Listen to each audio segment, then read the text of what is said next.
Hola chicos, ¿cómo están? Bueno, en el día de hoy voy a leer la nota de Revista Viva Clarín, en la cual fueron protagonistas Soledad Barruti y Alberto Cormillot. Bueno, la verdad que es súper interesante, me muero por leer esta nota porque yo la verdad banco mucho a Sole Barruti de todo lo que dice, todo lo que investiga, tengo sus libros y estoy muy de acuerdo en todo lo que plantea. Sí, muchas cosas son difíciles de llevar a la práctica de todo esto, digamos, eh, que profesa, como cultivar, como dejar de consumir algunos edulcorantes, que hoy en día es muy difícil a veces en la sociedad que vivimos.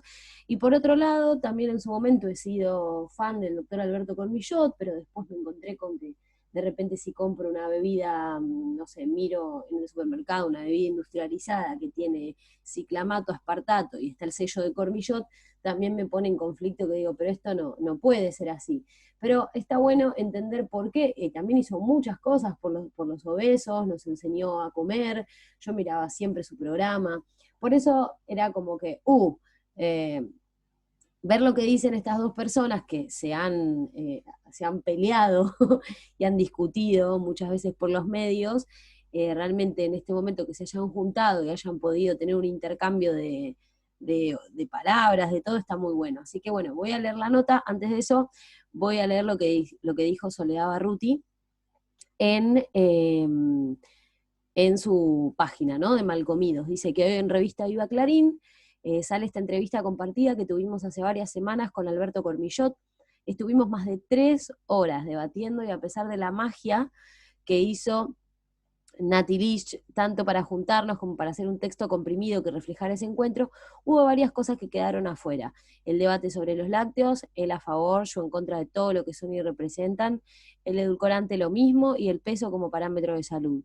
Si pasan por la nota, ojalá que sí, van a encontrar contrapuntos sobre el sistema alimentario, la nutrición, su rol como figura pública y el mío como periodista, el cargo político que ocupó en el macrismo y que nos dejó un acuerdo con la industria, que yo creo interfirió con muchos de los intentos por tener por ejemplo, rotulados frontales, precios cuidados y en un agregado de último momento hasta coronavirus. Entre tantas grietas insalvables, luego de que una cantidad de profesionales de la industria emprendieran campañas públicas y privadas para que no me dieran más espacio en los medios, pasando por ese altísimo momento en que Mónica Katz quiso poner un bozal legal invitándome luego públicamente a debates a los que nunca se animó, celebro que este encuentro se haya dado. Celebro que este domingo haya personas que puedan leer un intercambio civilizado entre dos personas que pensamos muy distinto. Tanto que si hay que irse a Marte con un solo alimento para sobrevivir, él se llevaría el vaso de leche y yo un pote de pasta de maní. Muy bueno.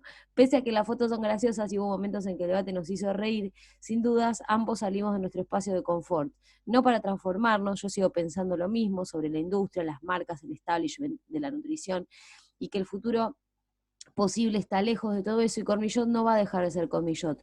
Pero para exponernos ante el otro, dar nuestra batalla, que es el primer término comunicacional, y salir al ruedo, hay que ver qué pasa con eso. Que tengan un hermoso día, que les sirva para saber más. ¿Qué más se puede hacer en estos días? Pensar y escuchar, hacerse preguntas y cocinar rico, que ahí hay una hermosa resistencia. Bueno, y acá está el link para que podamos leer la nota entera, ¿sí? Vamos a ir a la nota. Bueno, y la nota se llama Peligro en la mesa, ¿por qué los argentinos comemos mal? Ay Dios, cuántas publicidades.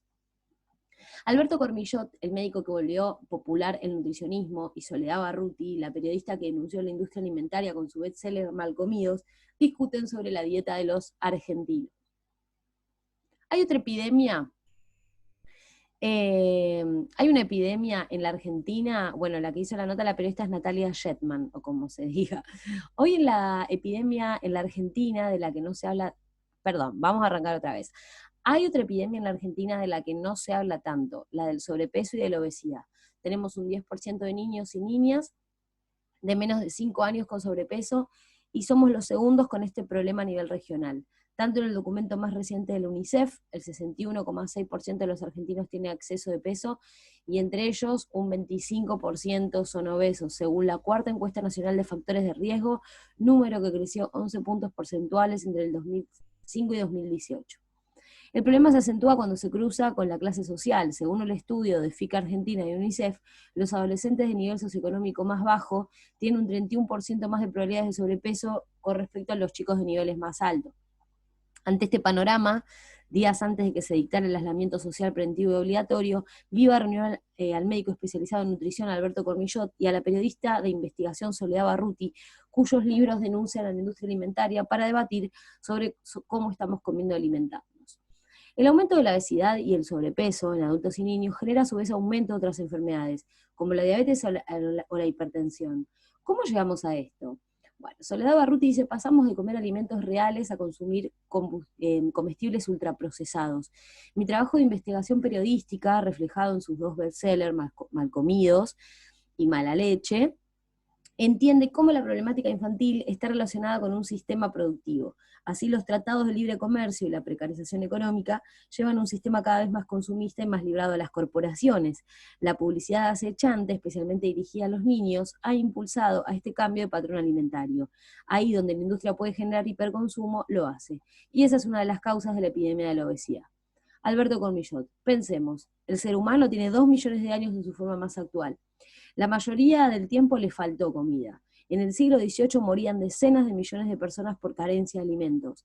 En el siglo XIX es cada vez más bajo el número de desnutridos. En este tiempo apareció la industria y resolvió un problema, la escasez, pero generó lo otro, el sobrepeso y la obesidad, que también aumentaron por otras razones. La falta de sueño, la explosión del uso de medicamentos y el sedentarismo. La obesidad además convive con la malnutrición. En la Argentina, excepto un porcentaje muy bajo, 0,5 a 1,5%, la gente está con hambre de nutrientes y no de calorías. Bueno, una frase destacada, entonces pasamos de comer alimentos reales a consumir alimentos ultraprocesados, y esa es una de las causas de la epidemia de la obesidad. Esto nos dice Sole Barruti. Y a su vez, ay, ¿qué pasó? Se me fue la nota. Bueno, ahora me fijo. Ahí está, no era la misma. Bueno, entonces, ¿y qué nos dice Cormillot? Que bueno, que ahora por un lado sería bueno, porque uno de los problemas del mundo siempre fue la historia de la humanidad, la falta de comida, y ahora hay. Pero bueno, que vino a resolver un problema muy importante, pero, ¿cómo se llama? Bueno, que a su vez la falta de sueño, que haya un exceso de uso de medicamentos y el sedentarismo no favoreció todo esto bueno de que la industria alimenticia haya crecido tanto. Bueno, ¿será que se cocina menos? Pregunta la periodista. Alberto Cormillot, hay temas también culturales. Antes no cocinar tenía una connotación hasta moral negativa. Si una mujer no cocinaba, en algo raro andaba.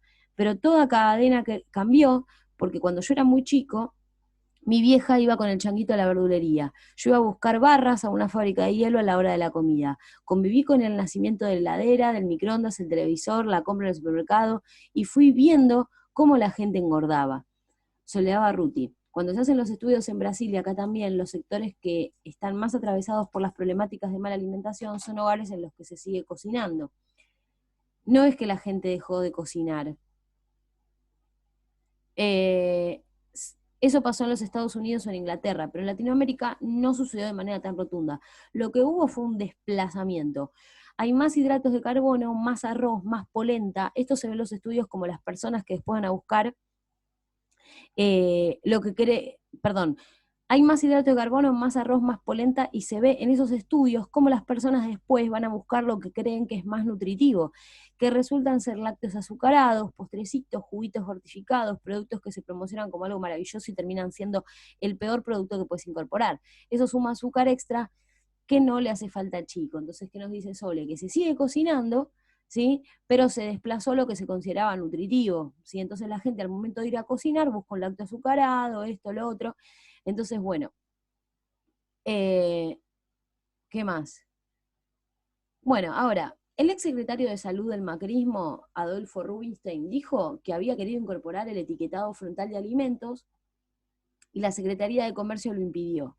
¿Por qué cuesta tanto incorporar una política que dio tantos buenos frutos, digamos, a Chile, Perú, Uruguay? Les cuento, yo estuve, bueno, en Perú, esto se ve, en Bolivia también lo vi, en Ecuador también, tienen los rotulados frontales donde te dice alto en sal, alto en azúcar, alto en grasa, en grandotes. Alberto Cormichot, yo creo que hay tres maneras de trabajar para regular la industria. La autorregulación, que no funcionó en ningún país, el verticalismo del Estado, el se hace como yo te digo, que funciona en algunos países, pero no sé si puede funcionar aquí, y después está el negociar. Y hay distintos estados de dureza en esa negociación. En negociación. Pensar que si Chile lo pudo hacer y Uruguay también es ingenuo, son países diferentes. Soledad Barruti, no estoy de acuerdo. En materia de tabaco no somos un país que no haya podido aplicar políticas públicas, pero en esto la industria alimentaria está sentada a la mesa al momento de discutir estos temas. La experiencia de otros países muestra que no hay una forma de hacerlo que no sea el verticalismo, pero sin duda hay una diferencia en nuestro país, el poder del campo y el de la agroindustria. Doctor, cuando dice que el verticalismo puede no funcionar en la Argentina, ¿se refiere a estos poderes?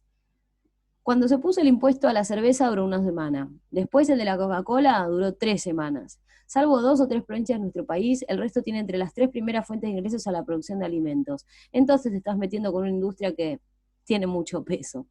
Cuando fue funcionario, de hecho, promovió un acuerdo con la COPAL, la cámara que agrupa la industria alimentaria. ¿Usted sostiene que hay que trabajar junto con la industria en las políticas públicas?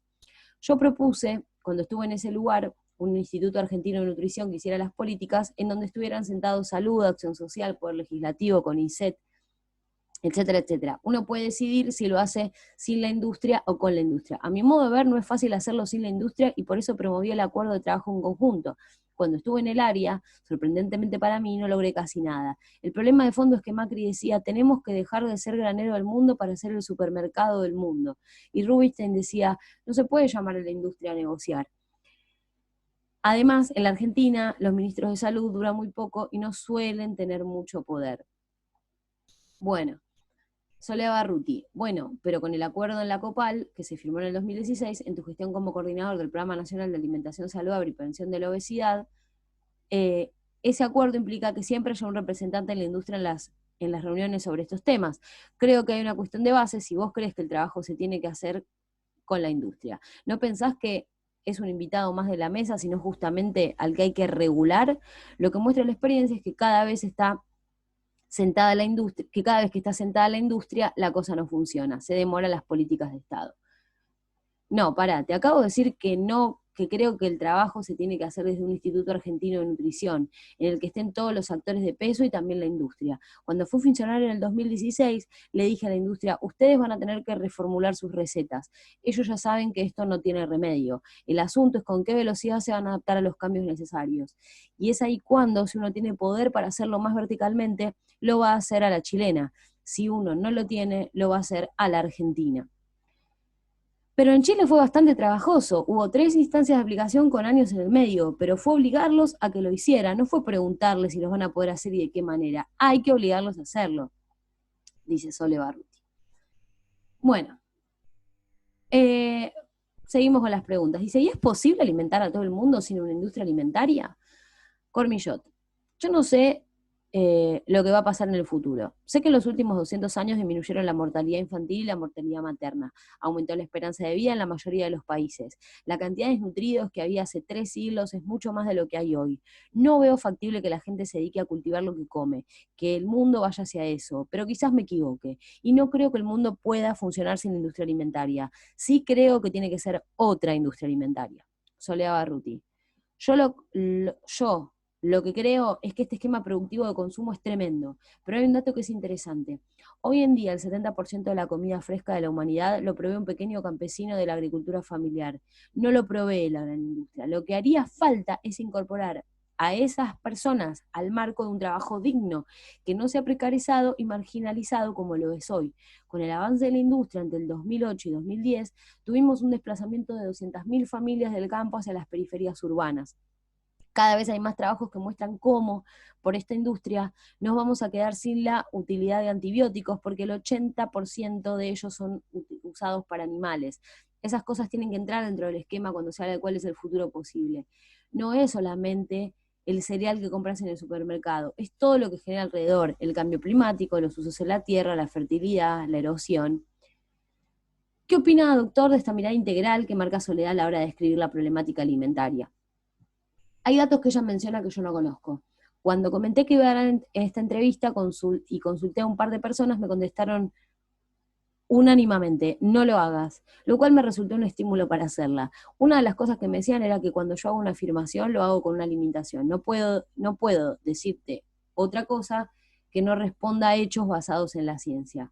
Pero cuando vos lo haces, Soledad, combinás la información científica con lo que piensa un montón de gente o lo que algunos organismos dicen sobre una política. Entonces no te puedo contestar, porque me manejo con evidencias disponibles. Yo no emito opiniones personales cuando no estoy haciéndolo explícitamente. Cuando hablo de la experiencia con mi hijo, obviamente es mi historia. Pero cuando estoy hablando, por ejemplo, de que el Estado mexicano utilizó la evidencia disponible para legalizar su etiquetado frontal y de cómo las agencias internacionales felicitaron esa política pública, no estoy opinando. Después hay cosas que están en debate, por ejemplo, quién nos va a dar de comer en el futuro. Pero en ese debate hay un montón de actores que van aportando su evidencia y uno puede sacar su conclusión y obviamente somos seres subjetivos que vamos encontrando simpatía por actores u otros. Pero después la evidencia disponible que hay o que no hay, yo la leo de la misma manera que vos. Hace 20 años la gente era vegetariana. En general lo adjudicaba a un gusto personal. Hoy es cada vez común ver activismos relacionados con lo que elegimos comer y no comer. ¿Por qué? Cormillot. Se fueron aflojando las instituciones y los partidos políticos y pocos van dejando los comités, van a los comités, ay Dios, a los comités o a las unidades básicas. La iglesia perdió poder, la gente descree en las instituciones y entonces muchos toman como causa el tema de la alimentación. E incluso en los niveles en que Francia, por ejemplo, algunas personas se pusieron a romper carnicerías. Para mí pasa porque se cayeron las otras posibilidades de tener una causa. El ser humano vive de creencias, las teorías conspirativas y los relatos interesantes que tienen mucho más atractivo que el dato científico. No estoy para nada de acuerdo con la película conspiranoica. Creo que en los últimos años se empezó a descubrir que el sistema alimentario está montado sobre una serie de injusticias y crueldades, desde cómo se explotan los animales hasta el trabajo infantil o la esclavitud. Hay gente atada a sus camas que no la dejan salir en campos argentinos, que no dejan salir en campos argentinos. A mí me encantaría decir que el mundo está siempre mejorando, pero ni bien te asomas a una granja de pollos o de huevos, son todos unos espacios estrechos que son el horror mismo. Después hay mejores estrategias que otras para difundirlo. Y no creo que romper carnicerías sea necesariamente bueno. ¿Dónde me quedé? Esperen que se... Bueno, gente, no sé cómo va a quedar esto, a mí se me frenó la grabación, tuve que frenarlo porque me hacía que me suscriba al diario y me tuve que suscribir, así que tuve que poner en pausa todo. Bueno, no me acuerdo dónde me quedé, porque no puedo tener la grabación. Dice, bueno, que Soledad Barruti dice que no está para nada de acuerdo con que sea una película conspiranoica. Creo que en los últimos años empezó a descubrir que el sistema alimentario está montado, esto ya lo leí, bueno, de que vas a una granja de pollos, de huevos, y son todos espacios con horror mismo, y que no está bueno tampoco romper carnicerías. Y Cormillot dice, el relato de Soledad es impecable, gente encadenada, el sufrimiento de pollos, dolor de vacas. Hay tantos sufrimientos que te da ganas de matar a medio mundo. Me emocionás, realmente no apruebo ninguna de las aberraciones que decís, pero no sé si eso justifica que una persona lo tome como una causa y le diga otra, vos vas a comer lo que yo te digo, y eso me parece muy fascista. En la lista de productos de precios cuidados incluyó la bebida Coca-Cola azucarada. ¿No falta ahí algún criterio de salud? Soledad Barruti dice, es un derecho no ser inducido a la compra de ciertos productos que hacen daño. No se trata solo de lo que hay en la lista, sino de lo que no. Las economías regionales están agonizantes desde hace mucho tiempo por la industria alimentaria y podrían ser incorporadas en una política de precios. ¿Está de acuerdo, doctor? Estoy de acuerdo, no debería estar la bebida cola azucarada. Yo para nada le pondría impuestos a ningún alimento en este momento, pero sí bajaría el precio de los alimentos cuyo consumo quiero favorecer. Pero la salud no ha sido históricamente una prioridad. En la Argentina tenemos casi el 40% de gente hipertensa y el 30% con colesterol alto. ¿Estar informado antes de comer modifica hábitos? Cormillot, es importante informar y empoderar a los ciudadanos respecto a sus decisiones a la hora de alimentarse. Ahora bien, la información sola no cambia la conducta de la gente, lo que la cambia es la motivación. Si no, no habría alcohólicos, la gente no engordaría y habría dejado de fumar para siempre. Pero muchos dejamos de fumar cuando supimos lo mal que hacía el cigarrillo. Sin información, le compraba a mi hijo el quesito azucarado del dinosaurio. Con información, no se lo compré más. La industria quiere que no se publicite lo que contienen sus productos, porque saben que si hay data las personas cambian. Y yo creo que la gente con buena información llega a lugares mejores. Bueno, aquí finalizó la nota. Bueno, un debate. Podemos ver los dos puntos de vista, aunque hay muchas cosas que obviamente no terminan de resolverse. Yo pensé que acá la nota nos hablaba un poco del tema de la leche, de los edulcorantes, pero por lo visto eso no sale publicado, así que veremos si Sole en algún momento capaz o después sale con respecto al intercambio entre ellos dos, con respecto a estas temáticas que siempre son tema de conflicto. Así que bueno, espero que les haya servido y que hayan, si tuvieron la nota a mano, genial, porque la van leyendo junto conmigo. Así que bueno, gente, les mando un beso grande y muy celebro este encuentro.